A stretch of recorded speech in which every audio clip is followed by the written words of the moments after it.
지금 우리나라에 가까운 나라 일본에 아주 엄청난 수프 태풍이 지금 지나가고 있습니다. 뉴스를 들으셔서 보셔서 아시겠지만 생각보다 엄청난 피해입니다. 저 일본 나라 관광지, 유명한 도시, 거리 지금 완전히 비바람으로 완전히 지금 엄청난 한패한 상처와 두려움, 공포에 빠져 있습니다. 그럴지라도 정말 땅에 깊숙이 박혀 있는 것은 안 넘어가더라고요.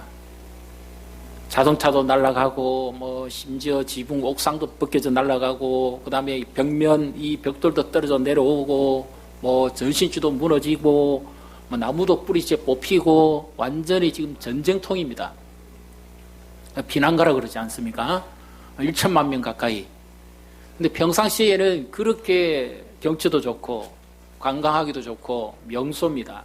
그런데 이 비바람이 때리고 태풍이 지나가니까 완전히 엉망진창이 되어버립니다. 제대로 붙어있는 게 없습니다.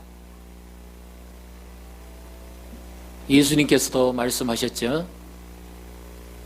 너희가 기초를 든든한 반석에 두라. 그렇지 않으면 비바람이 치고 홍수가 나고 물난리가 날 때에 모든 것이 다 넘어지고 떠내려갈 것이다. 그래서 지혜로운 자는 그 기초를 반석에 두지만 어리석은 자는 마치 그 기초를 모래 위에 세운 자와 같다. 이것이 오늘 우리에게 주시는 신앙적인 적용이 되어 볼 수가 있습니다. 우리의 믿음은 굳건하게 비바람이 치고 시험의 바람이 불고 환란의 풍파가 일어날 때에 고통의 강물이 우리를 에워쌀 때 우리는 흔들리지 않습니까? 우리는 굳건히 서 있습니까? 마지막까지 붙어 있는 것만 남습니다. 그렇지 않으면 송도리째 다 뽑혀 날아갑니다. 떠내려갑니다.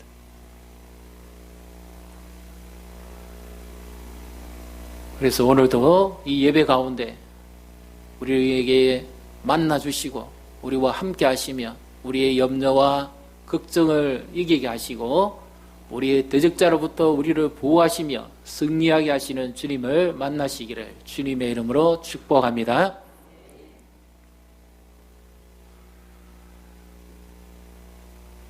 오늘 말씀은요, 배경이 있습니다. 베드로전서가 쓰게 된 배경은 주후, 그러니까 예수님이 부활승천하신 이후에 64년경에 로마에 대화재가 발생하지요. 그 당시에 네로가 자기만이 원하는 어떤 새로운 도시를 꿈꾸다가 그것이 제대로 되어지지 않으니까 반대를 언론으로부터 받으니까 알코올에 취해가지고 순간적으로 자기도 모르게 이 화재 방안을 합니다. 시킵니다. 근데 그 불타는 모습을 보고 너무 좋아가지고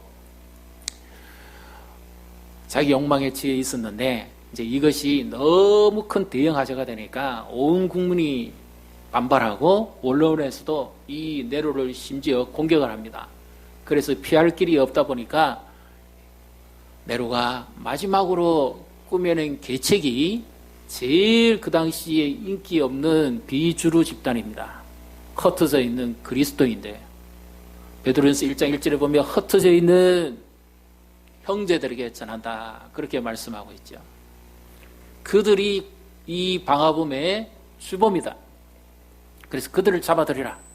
그래서 그때부터 기독교인들의 탄압이 시작됩니다. 잡혀 들어가고 끌려가고 사적으로 던져지고 억울한 환난을 당하는 거죠. 바로 그 전에 하나님께서 베드로 사도에게 성령의 감동을 주셔가지고 이 말씀을 기록하게 합니다. 앞으로 곧 들이닥칠 이 엄청난 환난과 풍파의 고통 속에서 어떻게 성도들이 견딜 것인가, 그것을 기록하도록 한 말씀이 베드로 전후서입니다. 그런데 한 가지 의문이 듭니다. 그러면 하나님께서 살아계신 분인데 믿습니까? 하나님께서 우리의 모든 형편을 다 하십니다. 믿습니까? 그러면 하나님께서 막아주시면 될 거 아닙니까? 뭐 네로의 손길에서도 막아주시면 되고 사자굴 속에서 다리아도 지켜주신 것처럼 그렇게 하시면 되지. 하나님께서 마귀도 우리를 해치지 못하게 막아주시면 될 거 아닙니까? 그런데 왜 마귀 활동을 하나님이 허락을 합니까? 마귀 활동을 할수록 백성들이 괴롭고 성도들이 억압을 당하고 환난에 넘겨지는데, 그리고 교회도 참멸을 당하고 여기저기 막 흩어져서 지금 피난민 가는 것처럼 저렇게 두려움과 공포 속에서 움직여야 되는데, 왜 하나님이 그러면 마귀 역사는 침묵해 주십니까? 의문 좀 들지 않습니까? 하나님께서 고통도 건져 주셔야 되지, 환난도 없도록 해주셔야 하나님이지, 하나님이 왜 그러십니까? 정말 우리를 보호하시고 사랑하시는 분이 맞습니까? 의문이 들지 않습니까?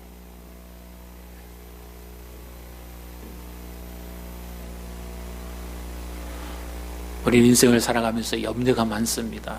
걱정이 많습니다. 우리가 읽지는 않았지만 앞에 7절에 보면 너희 염려를 다 주께 맡겨라. 그가 너를 근고하심이라 돌보심이라 그렇게 말씀합니다. 염려는 마음이 나뉜다는 겁니다. 마음이 하나가 안 됩니다. 마치 불안합니다. 곧 임박한 환난의 소식을 들으면 마음이 얼마나 나뉘어지겠어요. 염려, 근심, 걱정이 보통이 아니죠. 약한 자들과 병든 자들은 특히 더 걱정입니다. 이런 어려운 때를 당하면 힘없는 자들은 훨씬 더 고통을 더 크게 당할 겁니다. 그러니까 마음이 나눠질 수밖에 없지요. 지금 우리 성도님들이 염려하시는 건 뭡니까? 우리가 살아가다 보면 염려 안 하면 좋은데 염려할 일들이 갈수록 늘어납니다. 건강에 대한 염려나 생활에 대한 염려나 물질에 대한 염려나 자녀에 대한 염려나 이런 것은 다 끝나는 것이 아니죠. 하나 넘기고 나면 또 하나 또 찾아오고 또 하나 넘기면 또 넘어오고 계속 이런 상황입니다. 그러니까 우리 마음이 한 곳으로 집중되어지지 않는 것은 사실이죠.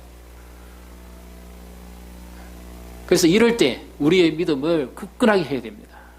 굳건하게 한다는 것은 확실히 확고하게 한다는 거죠. 든든하게 뿌리를 내리게 한다. 어떠한 염려의 비바람 속에서도 흔들리지 않는 믿음의 뿌리를 내리시기를 주님의 이름으로 축복합니다. 예수님께서도 말씀하셨죠. 너희가 염려한다고 너희 키가 한 자나 더 자라지 않는다. 한 자가 아니라 1cm도 못 자라게 한다. 그 말은. 그리고 무엇을 먹을까, 무엇을 마실까, 무엇을 입을까 염려하지 마라. 이런 다 이방인들이 하는 것이다. 이방인들은 하나님의 통치를 받지 않는 자들을 말합니다. 그래서 자기 생각과 자기 삶을 자기가 주도해 가야 되기 때문에 그들은 염려하고 걱정합니다. 너희는 하늘에 계신 아버지가 계시지 않느냐? 그래서 예수님께서 하신 말씀이 공중에 나는 새를 보라. 아무도 먹이지도 기르지도 아니하는데 하늘에 계신 너희 아버지께서 먹이시지 않느냐? 들의 백합화를 보라. 아무도 길쌈도 수고도 하지 않지만 하나님께서 저 야산에 있는 백합화 한 뜰기까지도 다 입히고 하나님이 보호하시지 않느냐? 하물며 너희일까 보냐?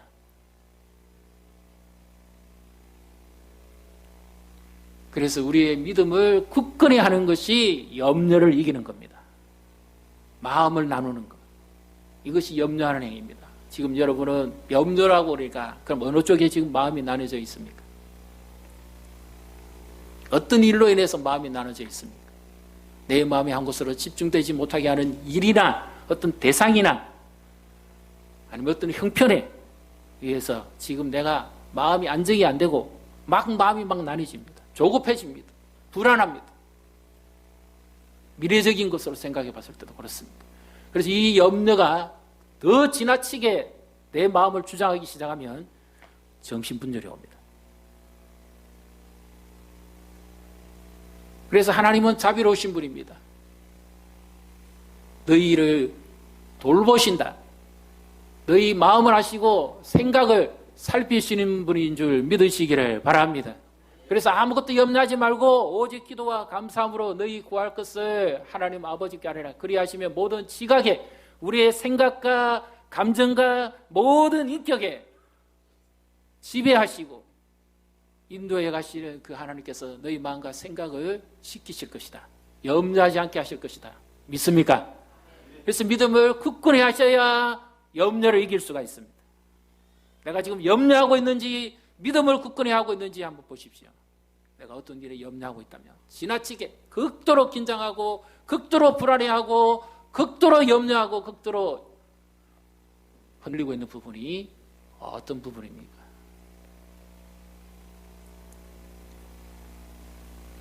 믿음을 굳건하게 확고하게 해야 됩니다. 주님은 우리의 연약함을 아십니다. 그래서 우리가 염려하면 어떻게 된다는 것도 아십니다. 그래서 이 염려로 그치지 않고요, 염려의 틈을 타서 비집고 들어오는 존재가 있습니다. 우리가 깨어 있어야 되는 이유가, 근신해야 되는 이유가 바로 우리의 생각의 그릇망 속에 잘못된 생각이나 지나치게 불안에 떨거나 뭔가가 잘못된 생각을 걸러내는 그릇막이 있어야 됩니다. 그것이 믿음의 역할입니다. 8절을 우리 같이 읽어보겠습니다. 8절 같이 읽습니다. 근신하라 깨어라 너희 대적 마귀가 우는 사자같이 두루다니며 삼킬 자를 찾나니. 아멘. 근신하라, 맑은 생각을 가지고 맑은 영을 가져라, 깨어라, 잠들지 말아라, 그 말입니다. 영적인 비바람이 불고 환난과 염려의 근심 걱정 속에 있는데 잠자는 자는 집어 삼킴을 당한다, 그런 말씀입니다. 배고프고 굶주린 사자는 으르렁으르렁 표효한다는 말의 의미와 뜻이 으르렁으르렁거립니다. 동물원에 가셔가지고 혹시 아니면 영상으로라도 보셨습니까? 굶주린 사자가 어떻게 우는지 으르렁으르렁거립니다. 그러면 그 소리에 웬만한 짐승은 기가 죽어서 그대로 딱 붙어버립니다. 배고픈 사자에게는 눈에 보이는 게 없습니다. 무조건 집어 삼키고 뜯고 공격하는 것밖에 없습니다. 굶주린 배가 채워질 때까지는 결코 멈추지 않습니다. 먹잇감을 보고 그냥 지나가는 것은 배가 불렀기 때문입니다. 귀찮아서 그렇습니다. 배고픈 사자는 결코 그만이 있지 않습니다. 반대로 원수마귀는 먹잇감을 노리는데 집중적으로 공격을 합니다. 우리의 생각 속에 틈을 비집고 들어옵니다. 염려의 틈 속에서 믿음이 굳건히 서지 못하게 되는 지나친 염려와 극도의 긴장감과 불안함의 그 틈 속을 파고 들어옵니다. 그리고 우리 지어져 있는 환경 속에서 내 감정이 막 떨어지고 더 이상 추스러지지 못할 만큼 막 통제가 힘들어지는 그 상황에 감정을 뚫고 들어옵니다. 분노하게 합니다. 앞부분에 다 읽지는 않았지만 젊은 자들아 너희가 연장자들에게 순복해라. 젊은 자들은 혈기가 있습니다. 지식이 있습니다. 그렇기 때문에 자칫 잘못하면 자고하는 마음을 가질 수가 있습니다. 그것을 비집고 들어온다고 말이죠. 마귀가 생각을 틈타고 들어옵니다. 충동적인 생각을 하고 파고 들어옵니다.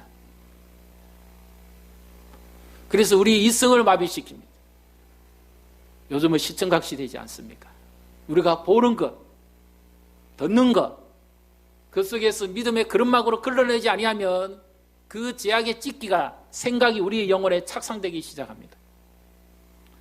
그때부터 이것이 자라기 시작해서 욕심이 잉태한 적 죄를 낳고 죄가 장성한 적 사망에 이르게 하느니라. 마귀는 우리를 조금 건드리는 정도로 약간 고통 정도 주는 정도로 그치지 않습니다. 우리의 영혼을 완전히 집어 삼키려고 합니다. 틈만 비집으면 바로 들어옵니다. 그래서 깨어라, 근신하라, 잠들지 말아라. 지금 곧 임박한 환란이 들어닥치는 상황이기 때문에 깨어있기도 해야 되지만 그보다도 더 지금 보이지 않는 이 악한 존재가 대적자, 원수죠. 악으로부터 우리를 보호해 주십시오. 주기도문에 나오기도 하고 이 악한 자로부터 우리를 지켜주십시오. 그렇게 나오기도 합니다. 이렇게 해석하든지 저렇게 해석하든지 똑같습니다. 악에 넘어지지 않거나 악한 자의 유혹에 넘어지지 않도록 우리가 깨어 있어야 됩니다. 예를 들면 이렇게 말씀드릴 수가 있습니다. 창세기 39장에 야곱의 아들 요셉이 형들의 미움을 받아서 애굽 땅에 종으로 팔려가죠. 노예로 팔려가죠. 거기서 보디발의 집에서 충성했습니다. 잘했습니다. 그래서 보디발이 믿고 모든 것을 다 맡깁니다. 하나 그만 자기 와이프만 손대지 말아라. 그런데 마귀가 이 보디발의 아내를 통해서 역사합니다.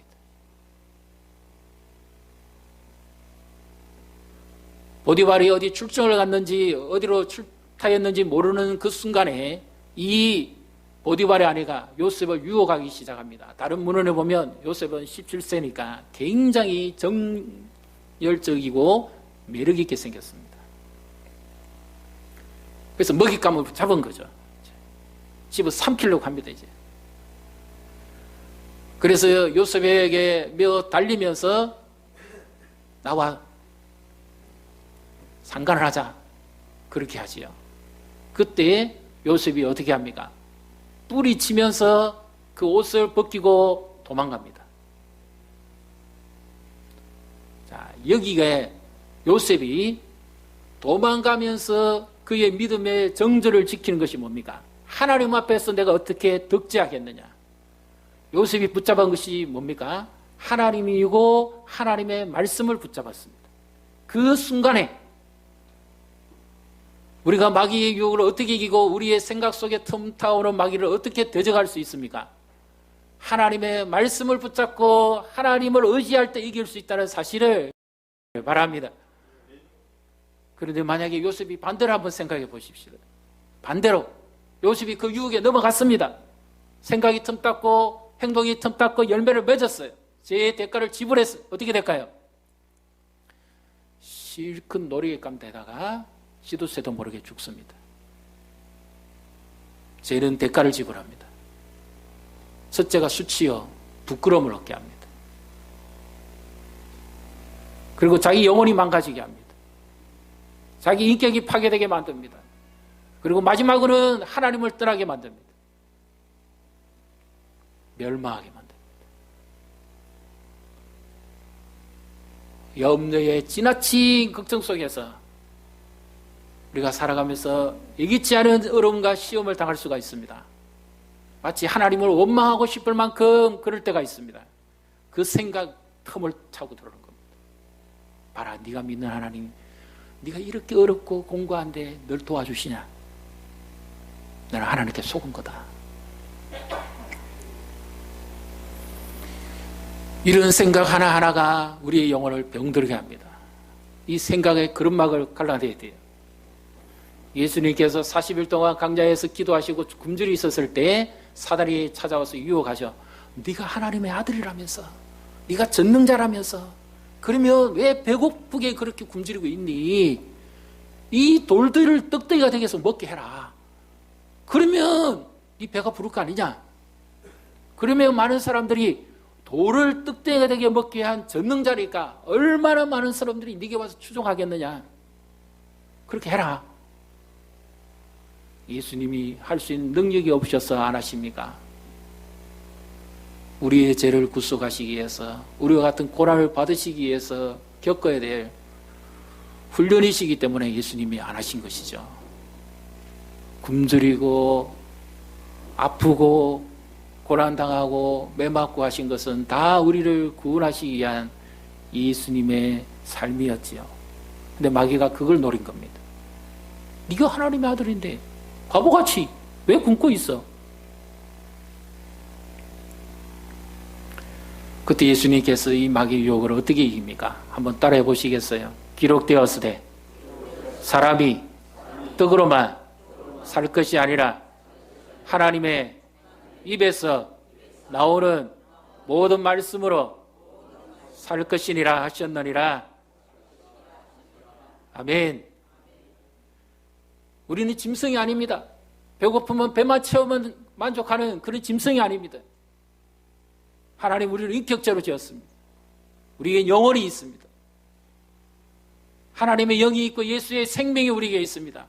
우리는 육체보다도 더 귀중한 것이 영혼입니다. 영혼이 파괴되어지면, 영혼이 망가지면 제 기능을 할 수가 없습니다. 배고픈 것은 잠시 참을 수도 있습니다. 견딜 수도 있습니다. 그러나 영혼이 파괴되어지면 견디지 못합니다. 영혼이 파괴되어져 버리면 하나님이 원하는 사람으로 살아갈 수가 없습니다. 신앙의 인격이 무너지면 걷잡을 수 없는 고통과 아픔을 겪습니다. 혹시 이 자리에 계신 분 가운데 나는 믿음이 좋아서 나는 마귀 유혹 한 번도 안 받았어, 그런 분 계십니까? 손 한번 들어보시겠어요? 한번 옆에 분 한번 물어보십시오. 그런 적 있습니까? 마귀 유혹을 한 번도 안 받았습니까? 아직 그 마귀 그 정도는 내가 이기지, 혹시 그런 분 계십니까? 두 분 그 생각 두 개가 제일 위험한 생각입니다. 마귀 편에 제일 가깝습니다.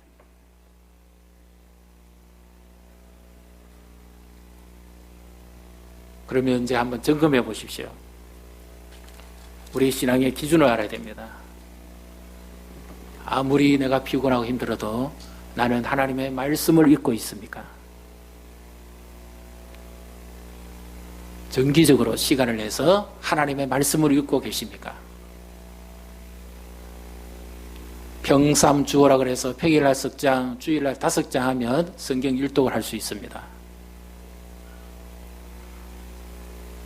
마귀는 하나님의 말씀을 제일 싫어합니다. 말씀 들을 때도 딴 생각하게 만듭니다. 말씀에 집중하지 못하게 합니다. 왜? 말씀이 들어오면 그 영혼이 청결해져 버리니까요. 말씀이 들어오면 그 영혼이 힘을 얻어버리기 때문에, 죄를 이길 수 있는 힘을 얻어버리기 때문에 마귀는 아예 길을 가리고 눈을 가리게 만들어버립니다. 예수님 당시에 그 제사장들이나 서기관들처럼 하나님의 말씀을 듣지 못하게 합니다. 들어도 그것이 심령에까지 와닿지 않게 합니다. 바로 빠져나가 버리게 만듭니다. 재물의 염려와 근심으로 마치 돌짜기에 떨어진 씨앗과 같이 만들어버립니다. 그리고 염려와 근심이 많아서 마치 가시밭에 떨어진 씨앗과 같이 찔리고 찔려가지고 포기하게 만들어버립니다. 결실을 못 맺게 만듭니다. 아무리 바쁘시더라도 차 안에서라도 출발하시기 전에 성경을 읽으십시오. 요즘은 성경책을 못 들고 다니시면 스마트폰에 앱을 까시면 되잖아요. 최소한 하루에 15분 정도는 성경 말씀을 읽으셔야 됩니다. 그리고 말씀을 좀 더 깊이 묵상하고 큐티하고 연구하는 것이 필요합니다. 이 마귀는 영적 존재지 눈에 보이는 존재가 아닙니다. 레이더망에도 안 나옵니다. 내 영혼의 가장 깊은 약점을 끄집어냅니다. 침투합니다. 말씀으로만 이 마귀와 대적해서 싸울 수 있다는 사실을 믿으시기를 바랍니다. 나는 말씀 듣기를 사모하고 계십니까? 말씀을 주기적으로 읽고 있습니까? 그 말씀을 가까이 하고 있습니까? 그 말씀대로 실천하려고 노력하고 있습니까? 그러면 마귀로부터 멀어진 사람이에요. 근데 마귀의 유혹을 제일 많이 받는 사람은 남의 소리를 듣기 싫어하는 것 같이 마귀 유혹을 받는 사람은 하나님 말씀 듣기를 제일 싫어합니다.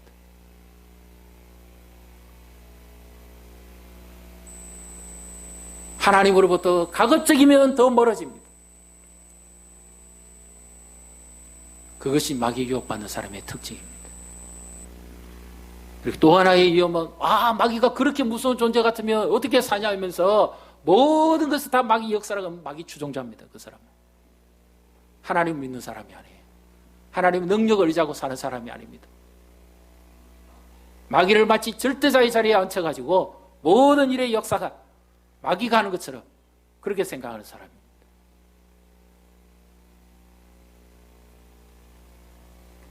이것도 굉장히 위험한 겁니다.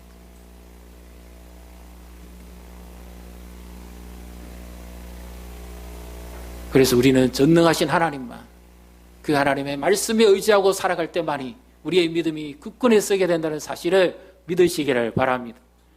내 몸이 피곤한 것보다도요, 내 영혼이 깨어있는 게 낫습니다. 몸이 피곤하다 해서 하나님 말씀 듣는 것을 가까이 하는 것을 멀리하기 시작하며 그때부터 영혼이 망가지기 시작합니다.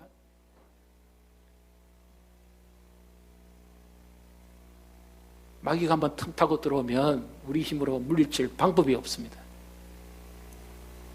그래서 우리가 깨어있어서 내가 지금 어떤 생각을 하고 살아가는지, 내 생각 속에서 어떤 악이 있는지, 어떤 악한 생각이 있는지 그것을 걸러내야 됩니다. 예수님께서 제자들과 함께 밀바 사이로 지나가실 때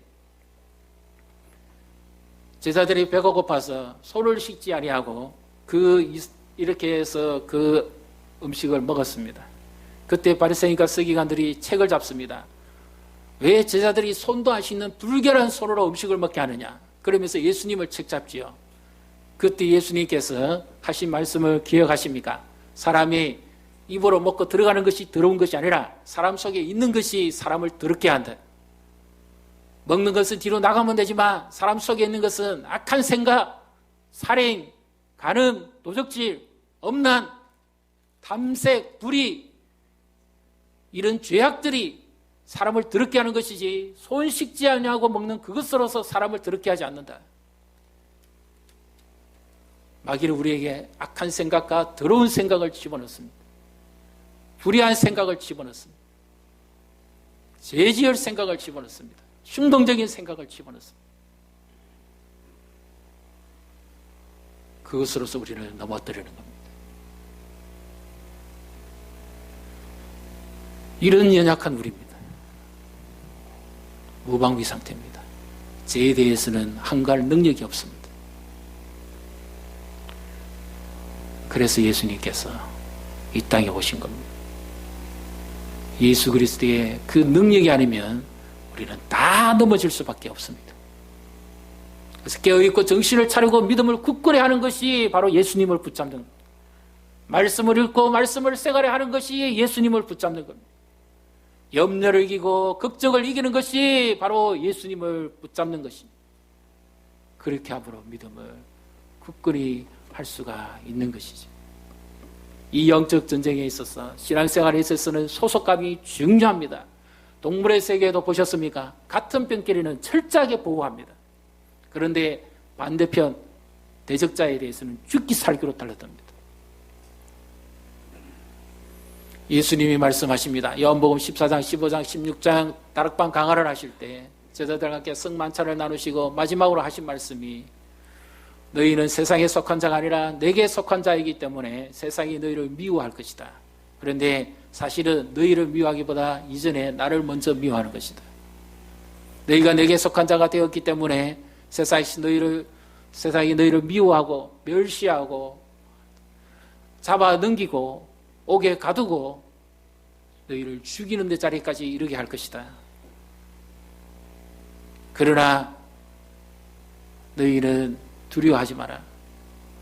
세상에서는 환난을 당하나 내가 세상을 이기었노라. 믿습니까? 그래서 이 마귀와의 싸움은 우리가 못 이깁니다. 예수님이 이겨놓으신 싸움이지만 우리 못 이깁니다. 영혼이 깨어있지 않으면, 주님의 손에 잡히지 않으면 한순간의 생각의 틈으로 그냥 넘어갑니다.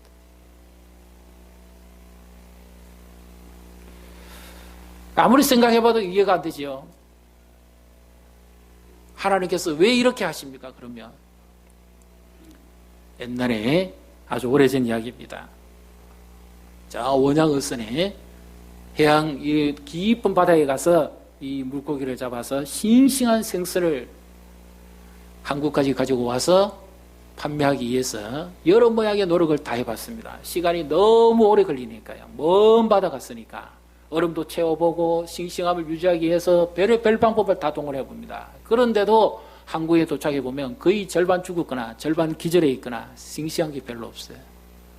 많은 노력들을 했습니다. 그러다가 어떻게 하다가 이 물고기 잡는 거기에 조그만 새끼 상어가 한 마리 들어왔어요.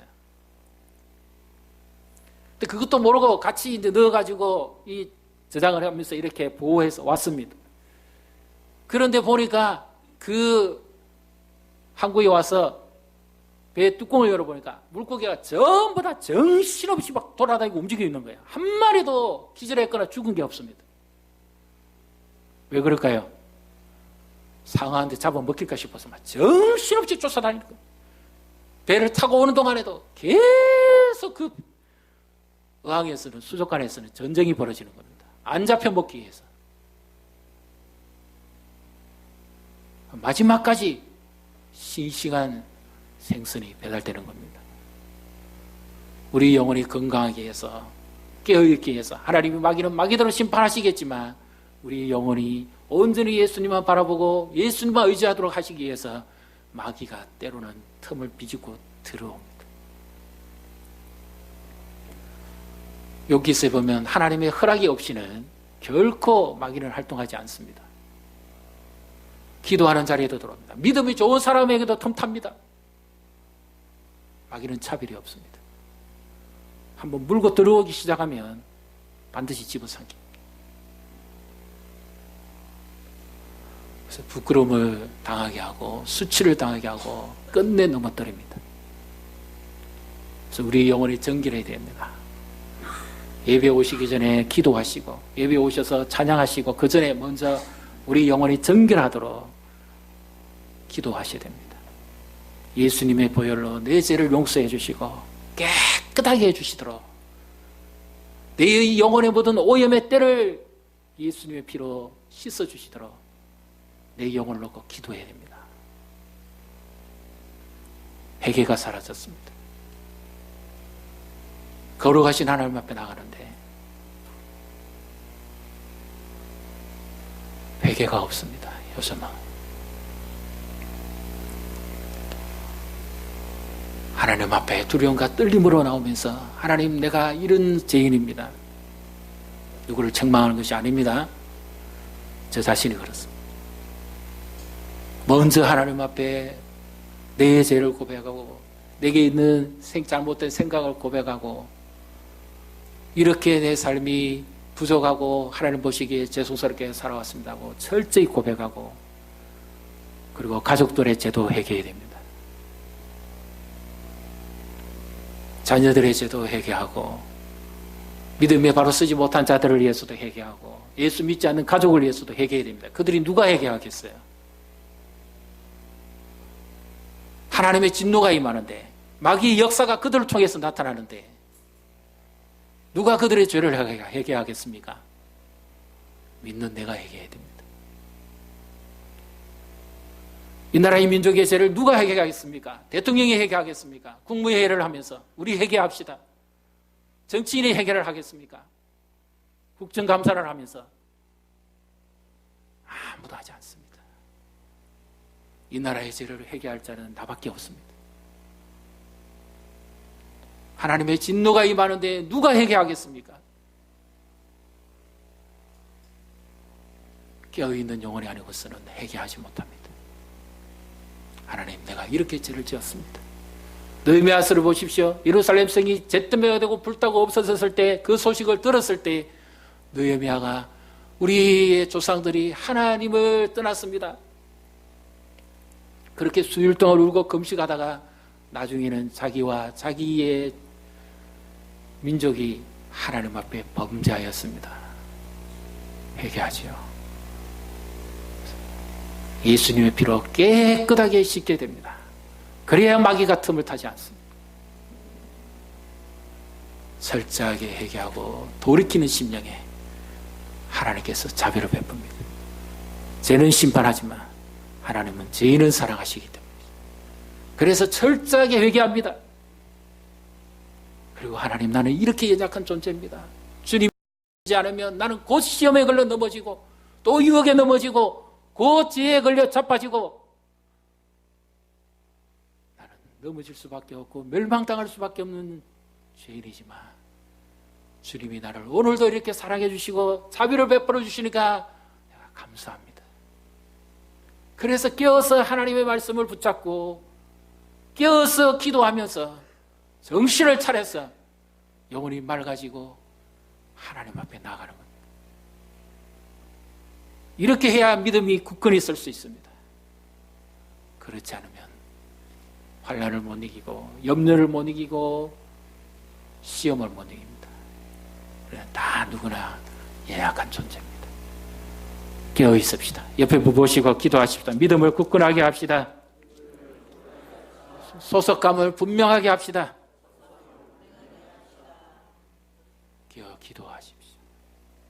우리에게 당하는 환난과 근심, 걱정, 이 모든 것은 한순간에 있다가 지나갈 것입니다. 마귀에 틈을 주지 마십시오. 염려하지 마십시오. 하나님께서 도우시고, 나뿐만 아니라 세상의 모든 사람도 동일한 고난을 받습니다. 아주 특별하게 고난받는 사람은 순교자들입니다. 나머지는 믿는 것 때문에 다 보편적인 고난을 다 겪습니다. 그러나 그때도 주님은 우리에게 피할 길을 열어주신다는 사실을 믿으시고 깨어 승리하시기를 주님의 이름으로 축복합니다.